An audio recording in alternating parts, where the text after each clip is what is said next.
오늘 본문을 잘 살펴보시면 21절, 25절이 과거처럼 이렇게 자리 잡고 있습니다. 과거 역할을 하고 있다는 것을 발견할 수 있는데요. 어떻게 시작하면 이름을 예수라 하라 이렇게 나오죠. 21절에 이렇게 나오고 25절에 이름을 예수라 하니라라고 이렇게 공통적으로 등장합니다. 그리고 좀 더 자세히 이렇게 보시면 21절과 25절에 아들을 낳으리니 라는 단어가 나오고 그 다음에 낳음에 라는 단어가 나옵니다. 왜 이렇게 얘기를 합니까? 시제를 다르게 해서 그렇지요. 다른 시제를 사용하고 있음을 볼 수 있습니다. 그러면 이 중간에 이렇게 과거 역할을 하고 있는데요. 아들 낳으리니 아들 낳음에 이렇게 자리 잡고 있는데 이 중간에 어떤 일이 일어났다는 것을 이렇게 얘기를 하겠지요. 과거에 있는 내용이 무엇입니까? 어떤 사건이 일어나냐면 이름을 예수로 하라. 예수님의 이름에 관한 이야기가 나옵니다. 예수님의 이름, 그 이름이 무엇을 의미하는지, 예수님께서 어떠한 목적을 가지고 이 땅에 오셨는지에 대해서 두 가지로 이야기를 하고 있습니다. 첫 번째는 그가 자기 백성을 저희 죄에서 구원할 자입니다. 이렇게 기록하지요.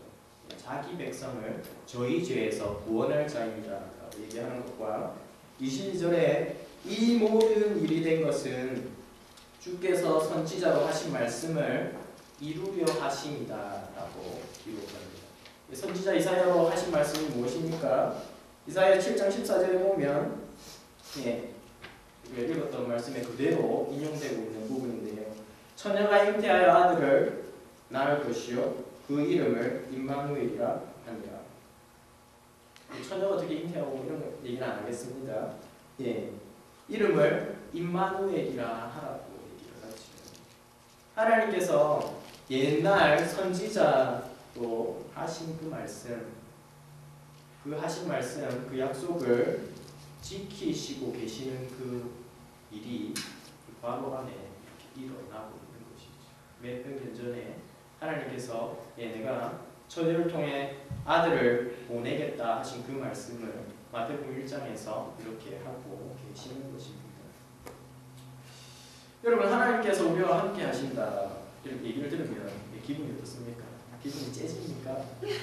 아니면 덤덤합니까? 아니면 잘 모르겠다 뭐 이렇습니까?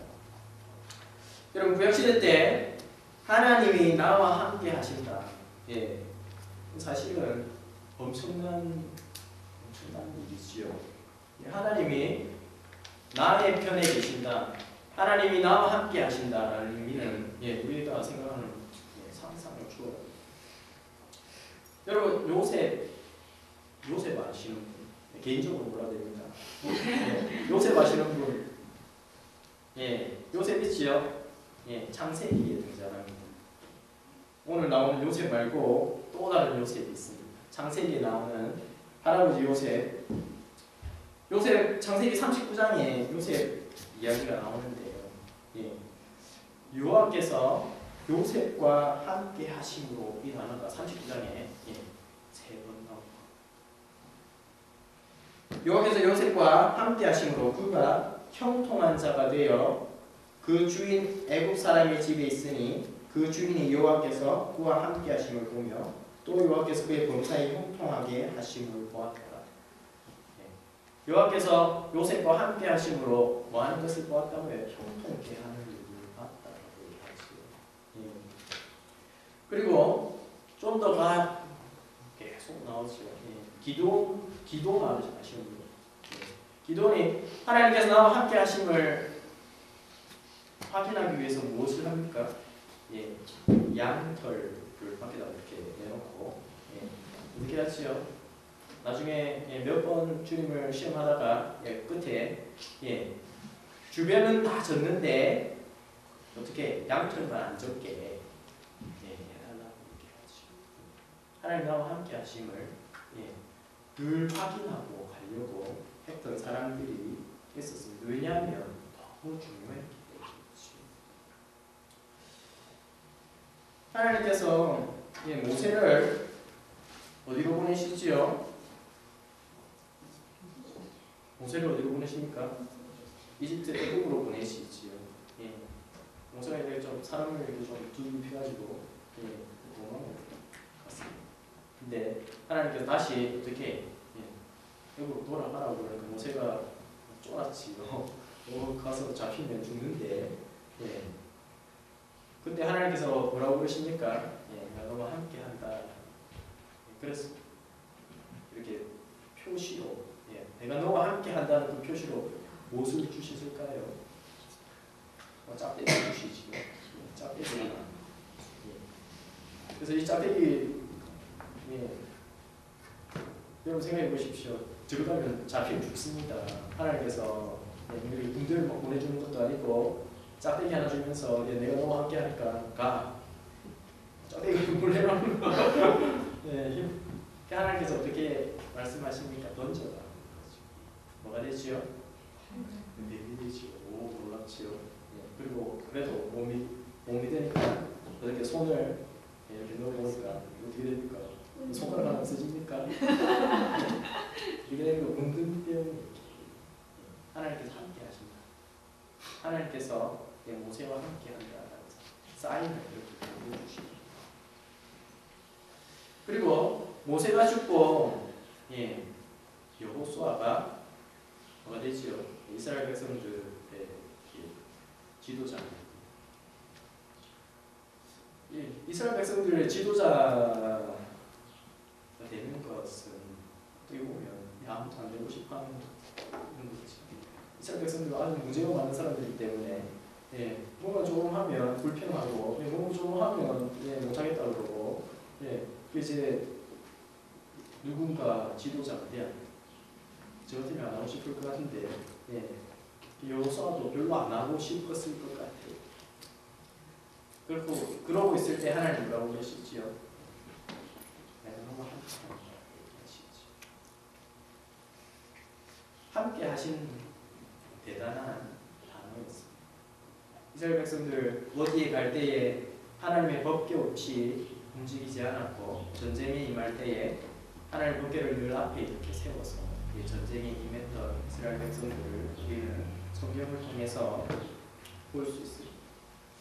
그래서 하나님께 함께 하심은 이스라엘 백성들에게 전쟁에서의 승리 또한 새로 들어가는 그 땅에서 안정과 평화와 건강을 의미하는 단어로 이해되었습니다. 하나님께서 자기 백성인 이스라엘 백성과 함께 하시고 싶어서 이스라엘 백성들에게 행하시는 일이 있었습니다. 출애굽기에 기록되어 있는데요. 여호와 하나님께서 자기 백성과 함께 하길 원하셔서 이스라엘 백성들을 바로의 종되었던 이스라엘 백성들을 어떻게 하시지요? 출애굽시키시지요. 우리 이렇게 바로 이렇게 바로 앉으세요가 아니고 바로 뭐가 생각이 나십니까?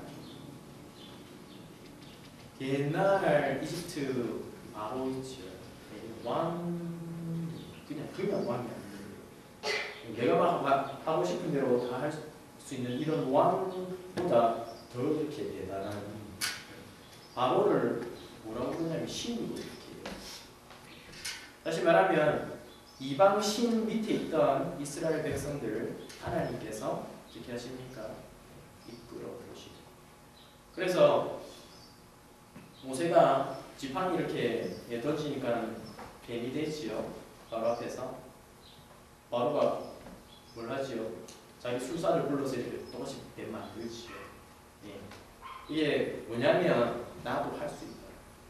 하나님께서 할 수 있는 그 일을 나도 신이기 때문에 할 수 있다. 여기까지 다 못 따라가지요. 바보를 좀 짜칩니다. 이스라엘 백성들 하나님께서 그들을 바로 왕 밑에서 신 같은 바로 밑에서 불러내시고 광야로 인도하시고 하나님께서 이렇게 때를 따라서 만나와 메추라기를 먹이시고 물을 공급하시고 하시고 29장쯤 가면 하나님께서 이스라엘 백성들에게 뭘 만들라고 그럽니다. 뭐냐면 성막을 만들어라. 왜냐하면 내가 너희 가운데 함께하기. 하나님께서 너희 가운데 함께하기. 성막을 내가 구할 수 있는 성막을 만들어. 이스라엘 백성들 좋아서 변화갔을까요? 물건을 막 가지고 있는 거죠. 좋았다는 뜻이죠. 나중에는 어떻게 될지 잘 모르겠지만 처음에는 가지고 갔습니다. 그렇게 하나님께서 이스라엘 백성들을 불러내시고 이스라엘 백성들 가운데 함께 하셨습니다. 근데 이 사건을 조금 더 깊숙이 보면 오늘 우리가 읽었던 본문과 유사점을 발견할 수 있습니다. 왜냐하면 10번째 재앙 아시는 분 혹시? 10번째 재앙 장자 죽는 유월절 이렇게 지나죠. 어린 양의 피를 어떻게 해가지고 문설주에 바르면 그 집안 장남은 첫째 아들은 어떻게 살았습니다. 애국 사람들도 그렇게 하면 살았습니다. 이스라엘 백성들도 그런 게 아니고 어떤 사람은 바르고 어떻게 잠을 못 잤을 수도 있겠지요. 불안해서 혹시 어떤 사람은 안 바르고도 대자로 누워서 잤을 수도 있습니다. 이때 나오는 어린 양의 피가 오늘 우리가 읽었던 본문에 자기 예수님의 이름의 뜻이 뭐라고요? 임마누엘. 그 전에 자기 백성을 저희 죄에서 구원할 자. 여기와 예수님께서 어린 양으로서 자기 백성을 저희 죄에서 구원하신 그 일이 구약의 유월절에 이렇게 나오죠.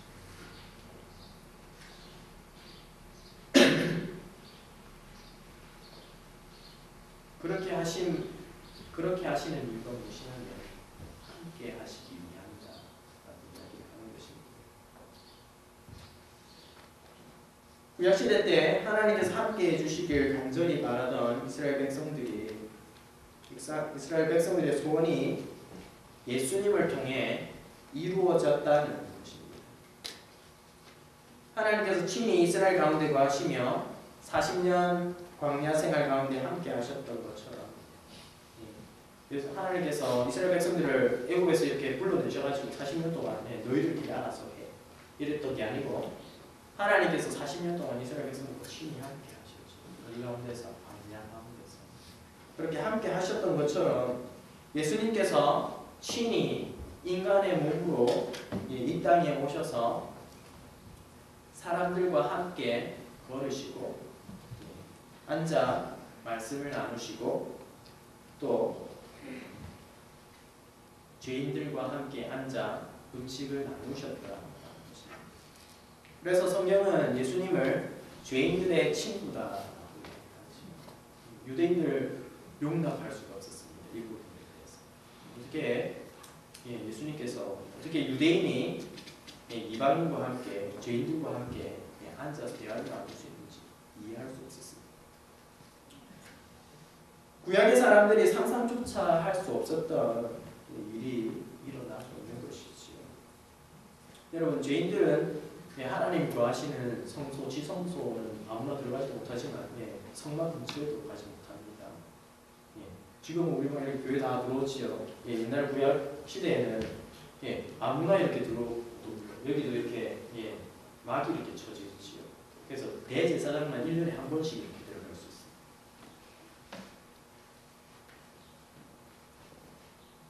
이스라엘 백성들 구약 성경에 구약 성경 앞에 보면 여호와라는 단어가 한글 성경에는 막 번역이 되어 있지. 여호와 하나님께서 이렇게 나오는데 영어 성경 보면 여호와라고 잘 안 돼 있고 번역본마다 좀 다른데 이 히브리어 성경 보면 이 여호와라는 단어 이렇게 아도나이라고 나오는데 밑에 동사가 전부 다 빠져 있습니다. 왜 그러냐면 읽지 말라고. 여호와의 이름이 너무 거룩하기 때문에 발음도 하지 말고 부르지도 말고 읽지도 말라고 그렇게 말합니다. 그래서 번역을 하면 어떻게 하냐면 영어로 번역을 하면 주님으로 이렇게 번역을 합니다. 우리는 그냥 이렇게 여호와를 바로 써버리는데 영어로 번역하면 그냥 주님으로 그래서 대문자로 이렇게 쓰지.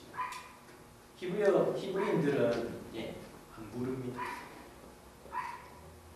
그 정도로 하나님에 대해서 뭔가를 지켜드리고 그랬던 사람들이 예수님을 봤을 때 사람들과 이렇게 돌아다니시고 예수님 사람들과 앉아 계시고 사람들과 함께 막 드시고 죄인들과 함께 나누시고 이런 것들 봤을 때 이해가 안 되는 것이죠. 하지만 예수님께서 자기 백성과 함께 하시기 위해서 자기를 낮추고 낮추셔서 인간의 몸으로 이 땅에 오셨습니다. 그런데 그래도 예수님께서 우리와 함께 하신다는 그 사실이 별로 이렇게 마음에 안 닿지요. 너무 그렇게 대단해 보이지 않는 것 같습니다. 왜냐하면 하나님께서 나와 함께 하시는데 별일이 일어나지 않는 것과 하나님께서 나와 함께 하시는데 내가 왜 이 모양인지 이런 이유들로 인해서 하나님이 나와 함께 하시는 것이 별거 아니구나라는 이런 추측을 하게 되는 것이죠. 오히려 우리는 어디에 관심이 있냐면 하나님 우리와 함께 하심보다는 함께 하심으로 인해서 나에게 생길 수 있는, 나에게 일어날 수 있는 좋은 일을 더 기대하고 소원하는 경향이 있습니다. 그래서 이 일이 이루어지지 않을 때 어떻게 합니까?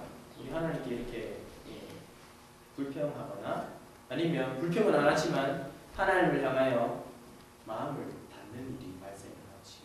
하나님, 나의 기도에 응답지 아니하시고 하나님 나에게 별 관심이 없으시고 하나님 나에게 내가 원하는 거 별로 안 주시는 분이시구나. 애굽에서 죽을 고생했던 이스라엘 백성들 좀 비슷했습니다. 하나님께서 광야에서 그들과 함께 하신다는 사실을 늘 잊고 조금만 원하는 일이 일어나지 않을 때에 불평했던 사람들입니다. 불평이 나쁜 것은 아니지요. 불평이 나쁜 것은 아닙니다. 불의를 보고 거기에 대해서 반응하지 않으면 안 되지요. 모든 것을 감사해야 된다. 이런 것은 아닙니다. 부당한 대우를 받았습니까? 이의를 제기해야 되겠지요. 이스라엘이 불평했다는 말은 불의를 보고도 못 본 척했다라는 것이 아니라 하나님께서 행하신 그 놀라운 일들을 보고 경험한 그 사람들이 40년 자유인으로서 종로로 타다가 40년 자유인으로서 좀 고생하니까 누구를 향하여? 하나님을 향하여 이스라엘 백성 모세를 향하여 거침없이 불평하지.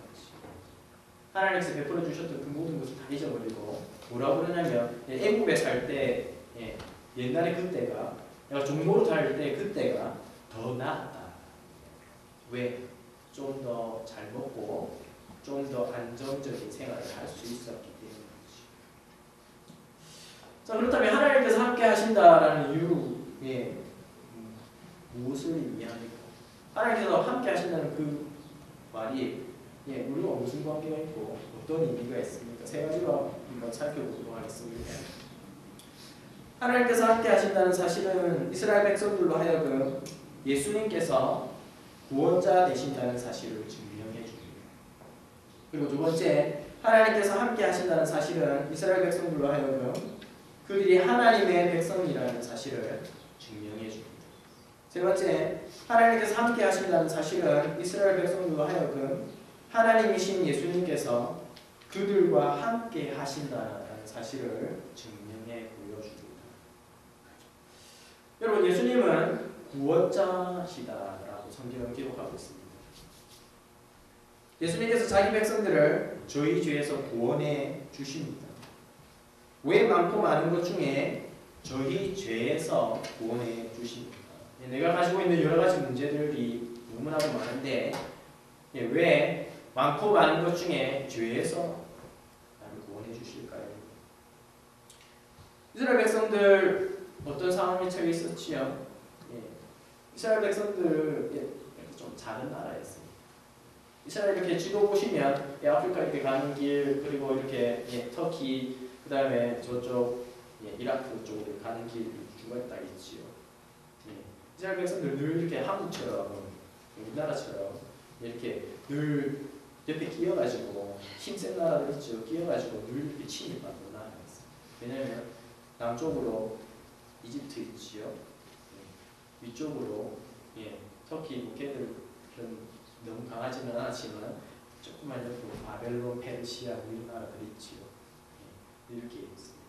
그래서 나중에 지도 한번 나중에 궁금하게 보시면 그 나라들이 팽창했을 때 땅 크기가 어마어마하지. 이 사람들이 어디를 거쳐가냐면 이스라엘 백성들 사는 그 땅을 지나갑니다. 옛날에 뭘로 이동을 합니까? 걸어서 이동을 하지. 덥지 않습니까? 이집트로 40도 막 이렇게 올라가는데 물이 없으면 죽습니다. 이 사람들이 이렇게 이동할 때에 애국 이집트 이렇게 치러 가거나 이집트가 이렇게 위로 치러 갈 때 이 사막을 거쳐서 못 가기 때문에 이렇게 물 흘러가는 요르단강을 이렇게 지나서 가지. 이렇게 중고등학생 때 보면 이렇게 비옥한 조승달지대 이렇게 들어보셨죠. 물이 다 있던 그 지역. 그래서 그쪽으로 길이 이렇게 지나가는데 이스라엘이 거기에 딱. 그래서 늘 힘센 나라들이 왔다 갔다 왔다 갔다. 로마가 들어서니까 배로도 움직일 수 있지만 걸어서 또 알렉산드리아 이런 데 가야 되지요. 어디를 지나갑니까? 이스라엘을 지나갑니다. 이스라엘 백성들 아주 이렇게 자존심이 있어요. 왜? 하나님 우리 백성을 선택한 백성, 선민사상. 자존심 상당히 센 백성들인데 맨날 이렇게 쥐어 터지니까 기분이 안 좋지. 로마가 이렇게 자리 잡으니까 또 독립하고 싶은 마음이 가져. 근데 예수님, 메시아 예수님께서 나타나시지. 이스라엘 백성들 예수님 이렇게 오시니까 어떻게 합니까? 종려주일 보면 예수님 이렇게 호산나 호산나 외치. 나를 구원하소서. 예수님이 구원하시려고 하는 그 절로 상관없이 우리를 로마에서 독립시켜 주세요 이 말입니다. 그래서 예수님께서 그렇게 안 하시니까 바로 어떻게 이렇게 종려하고 이렇게 흔들었던 사람들이 어떻게 예수님에게 십자가에 못 박으라고 이렇게 하지. 가증스러운 사람들. 그 사람들이 왜 그렇게 하지? 예수님께 요구하는 것이 있었어요.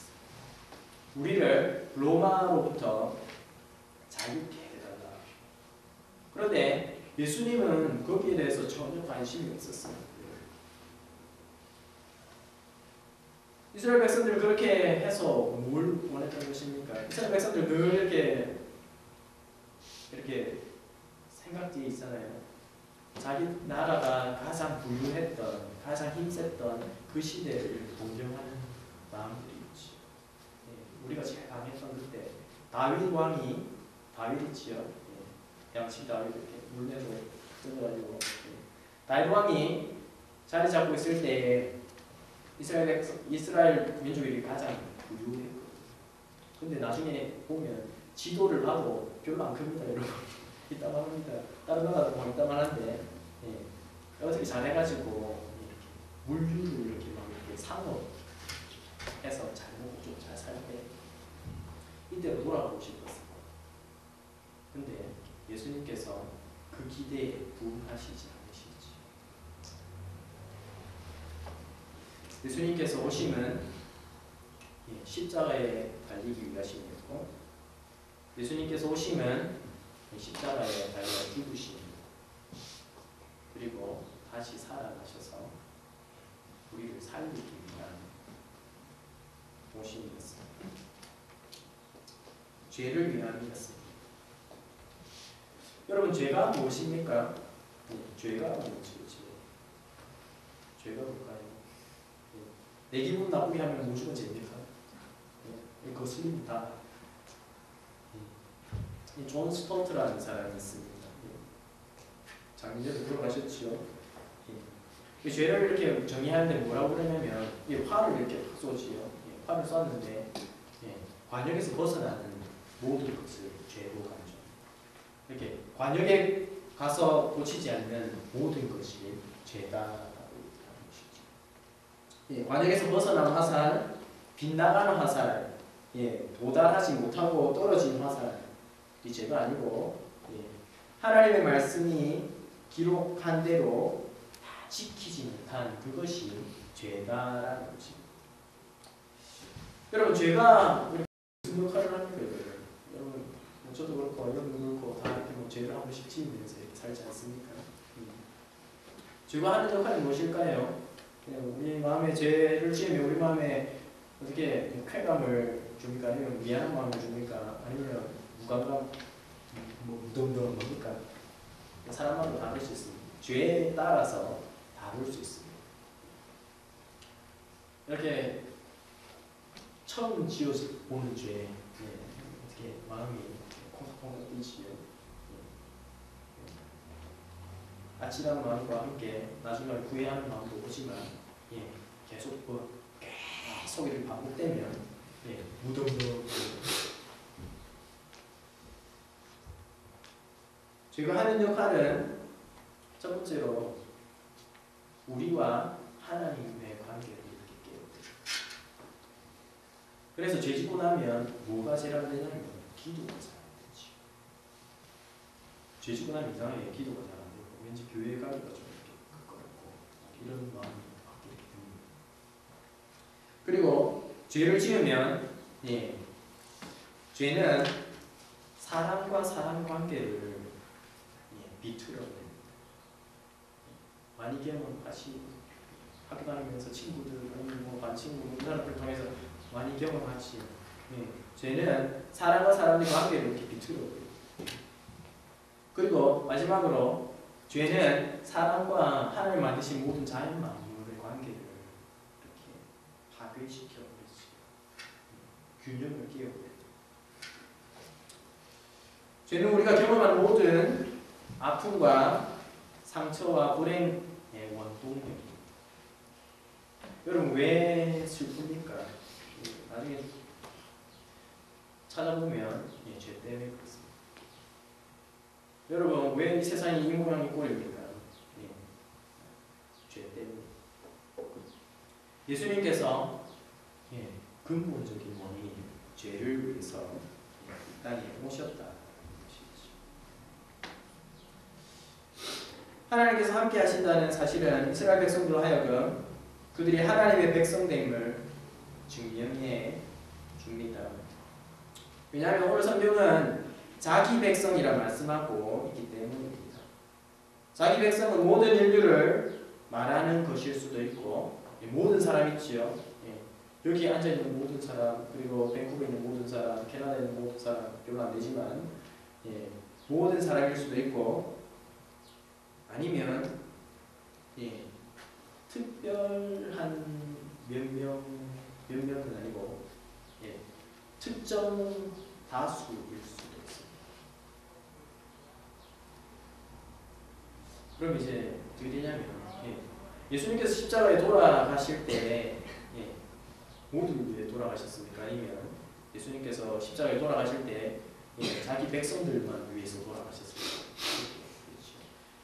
어떤 신학자는 예수님께서 십자가에 돌아가실 때 모두를 위해서 인류 역사상 살았던 모든 사람들, 앞으로 살 사람들을 포함해서 예수님께서 돌아가셨다 얘기하는 사람이 있는 반면에 다른 신학자들은 예수님께서 자기 백성들만 위해서 돌아가셨다. 무슨 말이냐면 예수님께서 십자가에서 모든 사람을 위해 돌아가셨다면 모든 사람이 구원받아야 되지. 왜냐하면 구원은 내가 이루는 것이 아니기 때문에. 예수님께서 십자가상에서 이루시는 것인데 예수님께서 십자가상에서 모든 사람을 위해 돌아가셨다면 모든 사람이 구원받아야 되지. 그런데 오늘 성경은 자기 백성이라고 얘기해요. 그리고 이 자기 백성은 성경에 계속 보면 하나님 백성 아닌 사람들과 구별. 양과 이 이렇게 구별돼요. 그 예수님 십자가에 돌아가실 때 양옆에 달렸던 누구? 강도. 예. 한 명은 예수님을 욕하지만 한 명은 어떻게 합니까? 예, 주님이라고. 예. 예수님 보고 주님 이렇게 얘기를 하죠. 당신이 하늘나라에 임하실 때에 나를 기억하소서, 생각하소서. 예. 강도 한 명은 천국 가고 같은 강도 한 명은 천국 안 가지요. 예수님께서 모두를 위해서 돌아가셨다면 둘 다 천국 가야 돼요.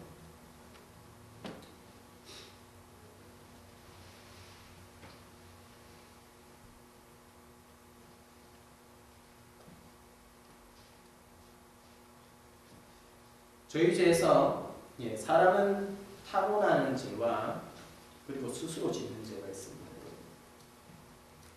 타고나는 죄를 우리 교회 좀 다니신 분들 원죄라고 부르고, 저 친구 중에 원죄라고 걔는 교회 오는 걸 아주 싫어했습니다. 스스로 짓는 죄를 자범죄라고 부릅니다. 내가 스스로 이렇게 범죄하는 죄이지. 교회 예수님께서 그 죄를 이렇게 씻어주셨다. 다시 말하면 내가 너희 죄로 인해서 발생하는 모든 것을 깨끗하게 해주신다 이렇게 얘기를 안 하고 너희를 저희 죄에서 구원할 자. 그러냐면 죄에서 그냥 이렇게 구원하신다. 들어서 그냥 이렇게 옮기다. 들어서 이렇게 옮기. 완전히 내 안에 있는 모든 것이 갑자기 바뀌는 얘기입니다. 세 번째로 하나님께서 함께 하신다는 사실은 하나님이신 예수님께서 이스라엘 백성들과 함께 하신다는 사실을 증명합니다. 예수님의 생애를 살펴보면 예수님께서 이스라엘 백성들과 함께 하셨다는 사실을 쉽게 알 수 있습니다. 특별히 12 제자들과 함께 예수님께서 이렇게 늘 지내셨죠. 3년 동안. 12 제자들 어떤 사람이었습니까, 여러분? 12 제자들 저처럼 좀 이랬을까요? 모르겠습니다. 한 가지 사실만 보면 쉽게 알 수 있는데요. 예수님 제자들이 어떤 사람이었는지 예수님 잡히시던 날을 보면 이 인간들이 어떤 인간들이었는지 이렇게 답이 나오지요. 예수님이 잡히시던 날에 제자들 다 어디 있었습니까? 예수님 잡히실 때 제자들 다 어디 계셨을까? 다 도망갔지요. 베드로는 좀 이렇게 자세히 보고 싶었습니다. 그래서 이렇게 좀 자세히 따라갔지요. 그러다가 예수님을 몇 번 부인하면 영광을 누립니까? 예수님을 이렇게 3번 부인하면 영광을 누리지요. 성경에 계속 기록됩니다. 예수님께서 베드로가 3번 부인하실 걸 아셨을까요? 누셨을까? 예수님께서 베드로가 2번도 아니고 3번 부인하실 걸 아셨을까요? 아셨겠지요. 어떻게 할 수 있냐면 예수님께서 가룟 유다, 예수님 이렇게 팔았던 제자 있지요. 가룟 유다를 아셨습니다. 이 사람이 나를 팔 것이라는 사실을 예수님 아셨습니다. 그 예수님께서 베드로가 예수님을 부인할 거라는 사실도 아셨겠지. 그리고 다른 제자들도 한 놈도 빠짐없이 예수님을 다 부인하고 버리고 도망갈 거라는 사실도 분명히 아셨을 거예요. 그런데 아셨지만 예수님 어떻게 하십니까? 제자들을 버리지 않으십니다.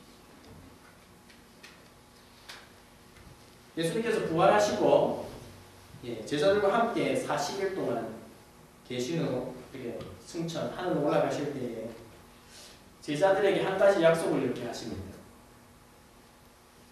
내가 세상 끝날까지 너희와 항상 함께 하시리라. 약속하시죠. 이 말씀을 들은 제자들 심정이 어땠을까요? 심정이 어땠을까? 뜨끔하지요. 뜨끔하지. 왜? 자기들은 어떻게 했기 때문에 자기들은 어떻게 했지요? 예수님 버리고 도망갔지요. 예수님을 버리고 도망갔던 그 사람들에게 예수님께서 내가 세상 끝날까지 너희와 항상 함께 하실 약속을 이렇게 하나님께서 그 백성과 함께 하심을 시편 기자는 뭐라고 얘기하냐면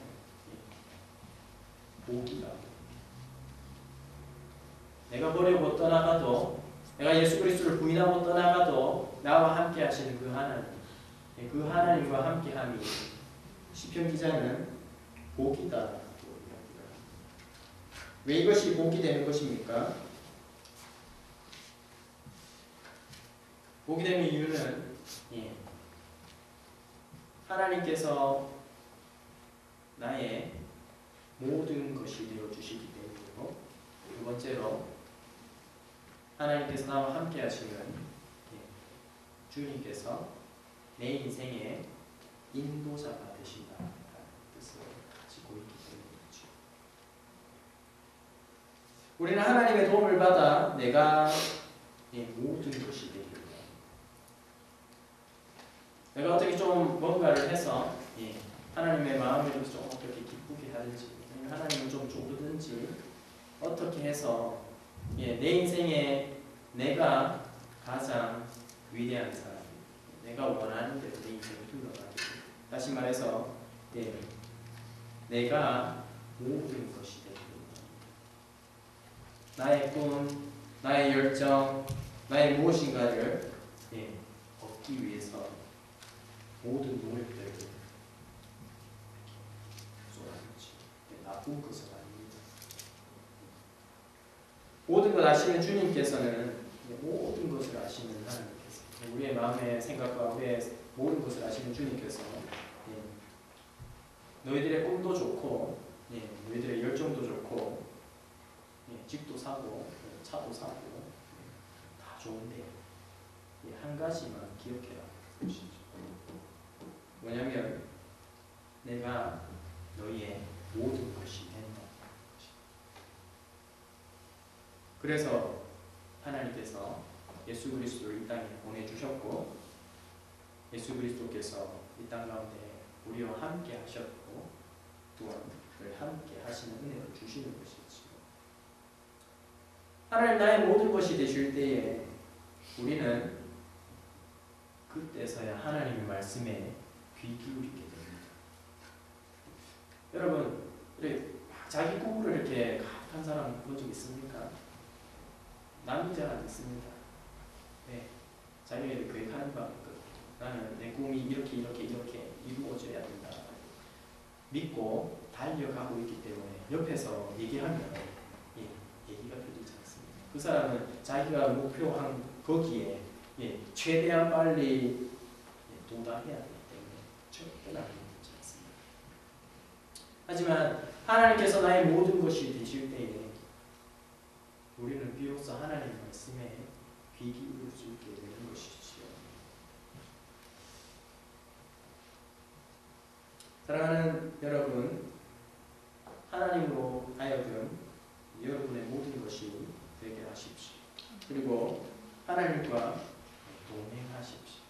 하나님 우리와 늘 함께 하십니다. 여러분 하나님과 동행하고 있습니까? 하나님 우리와 늘 함께 하십니다. 여러분 하나님과 함께 하십니까?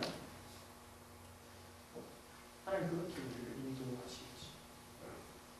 하나님 우리를 막 이렇게 멱살 잡고 이렇게 막 따라오라 이렇게 반대적으로 우리를 인도하지 않습니다.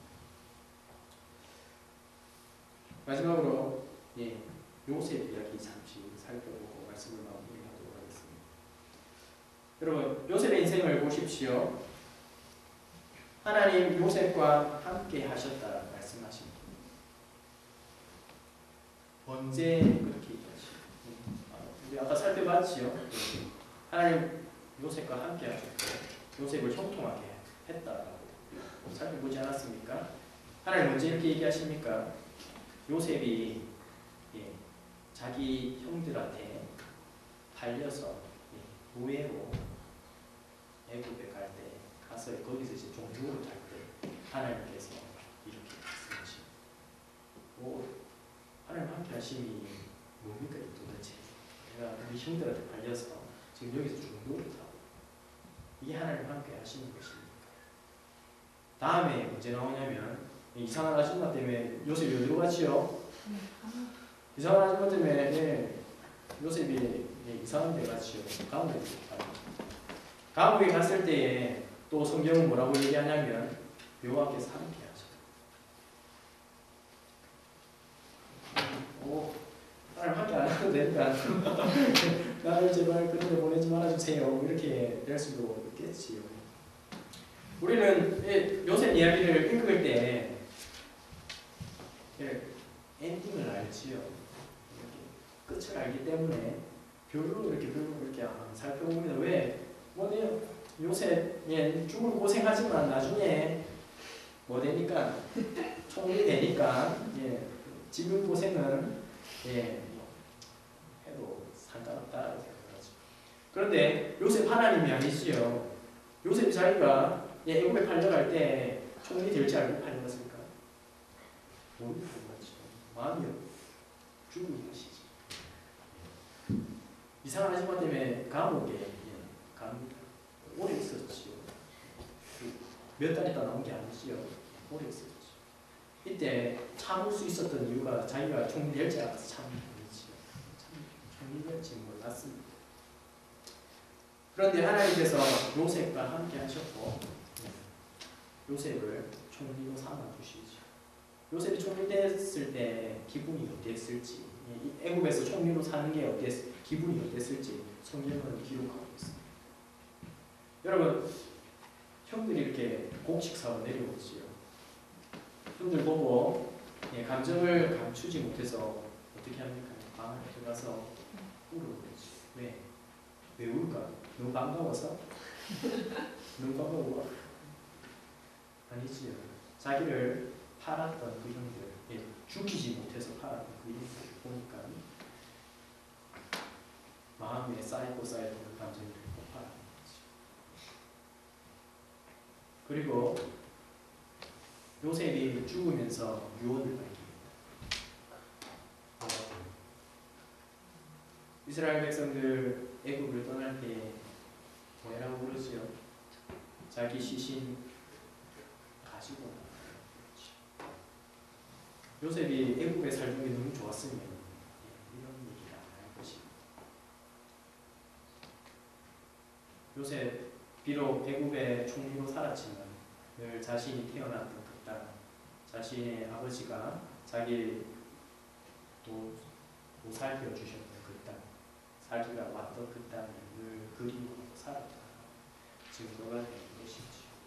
하지만 하나님께서 요셉이라는 사람을 통해서 어떻게 하시냐면 요셉 자신만 살리시는 것이 아니라 요셉을 통해 자기 가족을 살리시고 하나님께서 요셉을 통해 이스라엘 백성들을 살리시고 하나님께서 애굽 사람을 살리시고 그 주변에 있던 많은 사람들 기근으로 먹을 것이 없을 때에 하나님께 그 사람들을 요셉을 통해서 살리시죠. 하나님 요셉과 함께 하셨습니까? 하나님 요셉의 인생을 인도하셨습니까? 예, 그렇습니다. 하나님께서 요셉을 통해 행하신 일이 있으셨습니다. 그 하나님께서 여러분의 하나님이 되시기 위해 여러분과 함께 하시기 위해 예수님을 이 땅에 보내주셨습니다. 살아계셔서 우리의 모든 것이 되시며 우리를 인도하시는 그 하나님과 늘 동행하길 원하는 여러분들 되시길 주님의 이름으로 부탁드립니다. 기도하겠습니다.